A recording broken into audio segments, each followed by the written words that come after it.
அனைவருக்கும் வணக்கம். ரிஷபராசிக்காரர்களுக்கு சந்திர கிரகணம் நடைபெறுவதால் ஏற்படக்கூடிய அதிரடியான மாற்றங்கள் என்ன? சந்திர கிரகணம் நடைபெறக்கூடிய இந்த வேளையில் அதிர்ஷ்டத்தை அள்ள போகும் 4 ராசிகள் எவை? அதே சமயம் பிரச்சனைகளை அதிகமாக சந்திக்க போகும், அதிர்ச்சியை சந்திக்க போகும் 4 ராசிகள் எவை என்று பார்க்கும்போது உறுதியாகவே இந்த வேளையில் ராசியின் உச்ச அதிபதியாக இருக்கிறாருங்க சந்திரன் ராசியின் அதிபதியான சுக்கிரனை நட்பு கிரகமாக பார்ப்பதோடு ராசியின் ராஜ யோகாதிபதியாக திகழ்கிறார். அவர் ராசியின் உச்ச அதிபதியாக இருக்கக்கூடிய வேளையில் சுகஸ்தானமாகிய 4ஆம் இடத்தில் சந்திரன் வரும்போது சந்திர கிரகணமானது நடைபெறுகிறது. மார்ச் 3ஆம் தேதி இந்த சந்திர கிரகணம் நடைபெறுகிறது. சந்திர கிரகணம் என்றால் பொதுவாக சூரியன், சந்திரன் மற்றும் பூமி ஆகிய மூன்றும் ஒரே நேர்கோட்டில் வரும்போது பூமியின் நிழல் சந்திரனின் மீது விழுவது சந்திர கிரகணம் என்று அழைக்கப்படுகிறது. இந்த சந்திர கிரகணத்தின் போது பூரண சந்திர கிரகணமாக பூமியின் நிழலானது சந்திரனை மறைக்க போகிறது.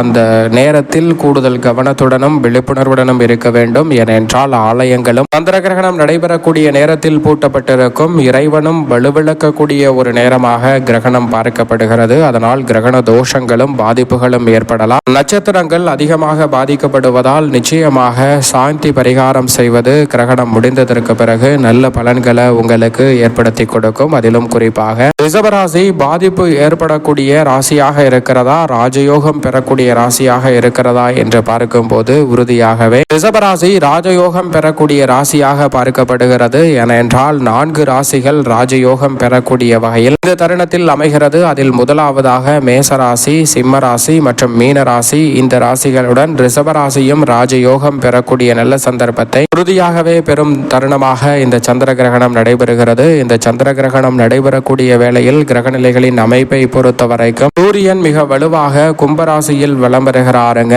சந்திரன் சூரியனின் ஆட்சி வீடான சிம்ம ராசியில் வலம் வருகிறார். குறிப்பாக சிம்ம ராசியில் பூரம் நட்சத்திரத்தில் சந்திரன் வலம் வரும்போது இந்த சந்திர கிரகணம் நடைபெறுகிறது. கடக லக்கணத்தில் சந்திர கிரகணம் நிகழ இருக்கிறது.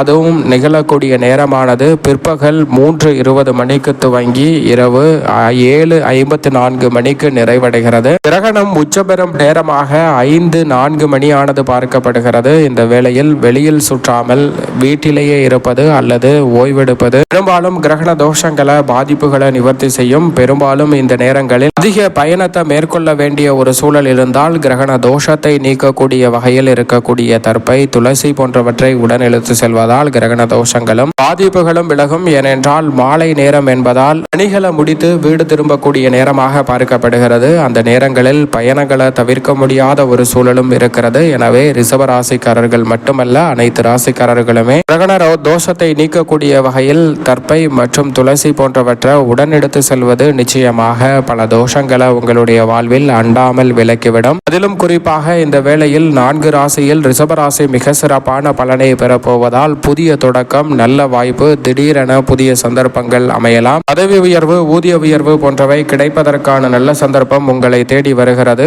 ஆன்மீகம் சார்ந்த சில நல்ல யோகம் நிறைந்த வாய்ப்புகள் உங்களை தேடி வரும். திடீரென நல்ல செய்தி உறுதியாகவே கிடைக்கக்கூடிய முதன்மையான வாய்ப்பும் இந்த சந்தர்ப்பத்தில் இருக்கிறது. எனவே சரியாக பயன்படுத்திக் கொள்ளுங்கள். அதோடு மட்டுமல்லாது இந்த வேளையில் அதிக சிரமத்தை சந்திக்கக்கூடிய ராசியாக பார்க்கப்படுவது சந்திர கிரகணம் நடைபெறக்கூடிய வேளையில் கடகம், விருச்சகம், மகரம் மற்றும் மிதுனம் ஆகிய ராசிக்காரர்களுக்கு அவ்வளவு சிறப்பான நன்மை கிடைக்காது. எனவே சற்று கவனத்துடன் இருக்க வேண்டும். கடகராசிக்காரர்களுக்கு மன அழுத்தம் உருவாகலாம். விருச்சக ராசிக்காரர்களுக்கு மறைத்து வைத்திருந்த ரகசியம் வெளிப்படலாம். அதே சமயம் மகர ராசிக்காரர்கள் ஆரோக்கியத்தில் கவனத்துடன் இருக்க வேண்டும். மிதுன ராசிக்காரர்களுக்கு நண்பர் வட்டாரத்தில் பிரச்சனையை சந்திக்கக்கூடிய சந்தர்ப்பம் இருக்கலாம். எனவே கூடுதல் கவனத்துடன் இருப்பது நல்லது. ஆனால் ரிஷப ராசிக்காரர்களுக்கு முதன்மையான அதிர்ஷ்ட யோகம் உண்டு என்பதை ராசியின் உச்ச அதிபதியான சந்திரன் ஏற்படுத்தி கொடுக்கிறார். சந்திர கிரகணத்தின் போது மட்டும் என்ன செய்ய வேண்டும், என்ன செய்யக்கூடாது என்பதை சற்று விழிப்புணர்வுடன் இருங்க. கிரகணம் முடிந்ததற்கு பிறகு பண வரவு உறுதியாகவே அதிகரிக்கும். பண வரவை விட செலவு அதிகமாக இருந்த சூழலில் செலவை கட்டுப்படுத்துவதோடு சேமிப்பதற்கான சாத்தியக்கூறுகளை உருவாக்கக்கூடிய வகையில் பண வரவை மேம்படுத்தக்கூடிய நல்ல சந்தர்ப்பம் உண்டு. குடும்பத்தில் பல சுபகாரியங்கள் இந்த தருணத்தில் தடையில்லாமல் வெற்றிகரமாக கைகூடும். புதிய முதலீடுகளை வெற்றிகரமாக மாற்றக்கூடிய சந்தர்ப்பம் நிச்சயமாக கிடைக்க இருக்கிறது. மனதில் ஏற்பட்ட கோபங்களை தவிர்க்கக்கூடிய வகையில் சிறப்பான வாய்ப்புகள் உங்களை தேடி வரும் வேலையாகவும் அமைகிறது. அதே சமயம் இந்த சந்திர கிரகணம் நடைபெறும் போது என்ன செய்ய வேண்டும், என்ன செய்யக்கூடாது என்று பார்க்கும்போது நிச்சயமாக சந்திர கிரகணம் துவங்கும் நாள் அன்று மார்ச் 3ஆம் தேதி கூடுதல் கவனத்துடன் இருக்க வேண்டும். அன்றைய காலை 9 மணிக்கு பிறகு எதுவும் சாப்பிடாமல் இருப்பது நல்லது. கிரகணம் நடைபெறக்கூடிய நேரங்களில் கூடுதல் கவனத்துடன் இருக்க வேண்டும். ஏனென்றால் செரிமான கோளாறு உள்ளிட்ட சில பிரச்சனைகளை ஏற்படுத்துவதற்கான சாத்தியக்கூறுகள் உண்டு.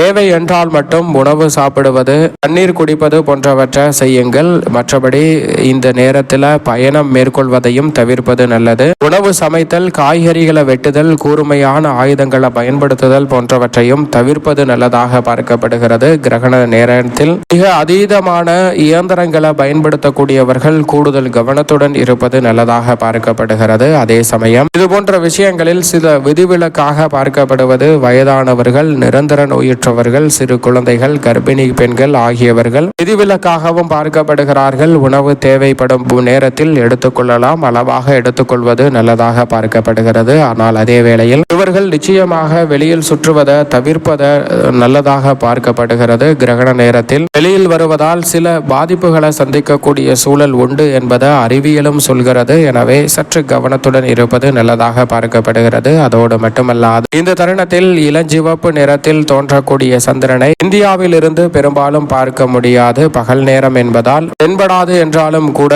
கூடுதல் கவனத்துடன் இருந்தால் பல சிரமங்கள் நிச்சயமாக தவிர்க்க முடியும். அதோடு மட்டுமல்லாது இந்த வேளையில் அதீதமான மாற்றத்தை ஏற்படுத்தக்கூடிய வகையில் நிச்சயமாக நல்ல வாய்ப்பு கிடைப்பதற்கான சந்தர்ப்பம் ரிஷபராசிக்காரர்களுக்கு. அரசாங்க காரியங்களில் வெற்றி கிடைக்கும். பணம் தொடர்பான சிந்தனைகள் அனைத்திலும் அபரிவிதமான லாபம் கிடைக்கும். மிக பெரிய அளவிலான காரிய தடைகள் விலகும். மக்கள் பெரிதும் எதிர்பார்த்து காத்து கொண்டிருக்கக்கூடிய நலத்திட்டங்களுக்கான அறிவிப்பும் அதை செயல்படுத்துவதால் மக்கள் இன்புறக்கூடிய நல்ல சந்தர்ப்பமும் உண்டு. ஆனால் அதே வேளையில் சில இயற்கை சூற்றங்களும் இயற்கை ரீதியாக சில பிரச்சனைகளும் ஏற்படுவதற்கான வாய்ப்புகள் உள்ளது. கூடுதல் கவனத்துடன் இருக்க வேண்டும். உலக நாடுகளுக்கிடையே இருக்கக்கூடிய போட்டியும் பொறாமையும் சில தடுமாற்றங்களை ஏற்படுத்துவதால் சில பொருட்களின் விலை உயர்வும் சில பொருட்களின் விலை வீழ்ச்சியும் இருப்பதற்கான சாத்தியக்கூறுகள் உண்டு. அது மட்டுமல்லாது சந்திர கிரகணம் நடைபெறக்கூடிய நேரங்களில் சூரியன் உட்பட பெருவாரியான கிரகநிலைகள் ரிஷபராசிக்காரர்களுக்கு சாதகமாக வலம் வருகின்றன. தொழில் ஸ்தானத்தை வலுப்படுத்துகின்றன. இந்த நேரத்தில் அதற்கு பிறகு லாபஸ்தானத்தை நோக்கி நகர்கின்றன. சனியும் மிக வலுவாக லாபத்தில் அமரப்போகிறார். எனவே நினைப்பதை விட தொழில் ரீதியான நல்ல வாய்ப்புகளும் அபரிவிதமான நல்ல வளர்ச்சியும் ரிஷபராசிக்காரர்களாகிய உங்களை தேடி வரும். எனவே சரியாக இந்த தருணத்தை சற்று எளிய பரிகாரத்துடன் மேற்கொண்டால் நன்மை நிறைவாக உண்டு. குறிப்பாக பூரம், பரணி, பூராடம் மற்றும் மகம் ஆகிய நட்சத்திரக்காரர்கள் சில எளிய பரிகாரங்களை மேற்கொள்வது நல்லது. ரிஷபராசிக்காரர்களுக்கு பெரிய அளவில் இந்த சந்திர கிரகணத்தால் பாதிப்பு இல்லை என்றாலும் கூட செவ்வாய்க்கிழமையில் பிறந்தவர்களாக இருந்தால் உறுதியாகவே சில சாந்தி பரிகாரங்கள் செய்வது நல்லதாக பார்க்கப்படுகிறது என்பதில் சந்தேகமே இல்லை.